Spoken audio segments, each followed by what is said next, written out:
What do you think? Would this man make a good doctor? What about him? Would you trust him with your surgery? Most people would probably want to get treated by one rather than the other, and most people are likely to be wrong about that.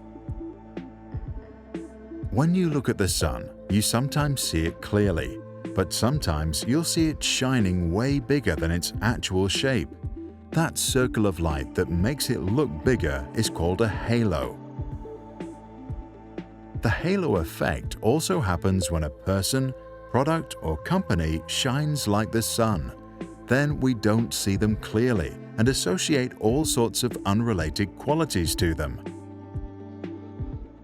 The halo effect was first identified in 1907 by the American psychologist Frederick Wells and was then studied by the psychologist Edward Thorndike, who asked flight commanders to evaluate their officers in various distinct aspects, such as physical appearance, intelligence, and leadership.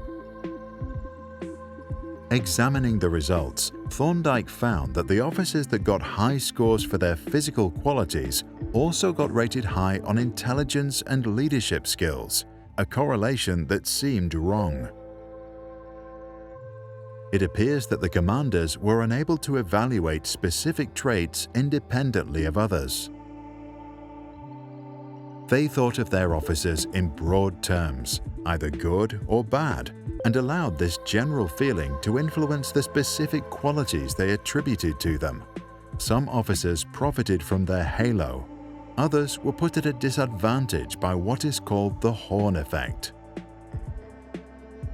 The halo effect also explains why some teachers give better-looking students higher grades.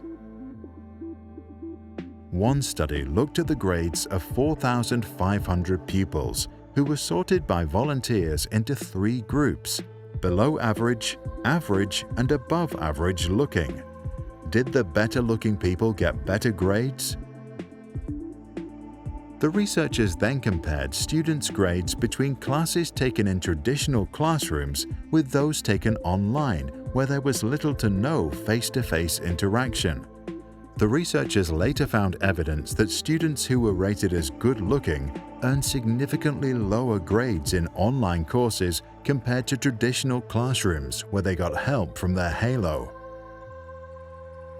Since the physical attributes of good-looking people seem to naturally make them also appear intelligent, strong, and trustworthy, here is one good rule of thumb.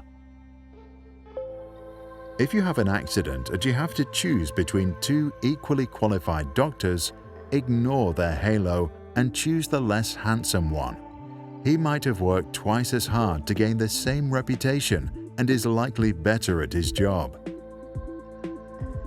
What do you think? Do you think it is possible to avoid the halo effect at work, in school, or in public life?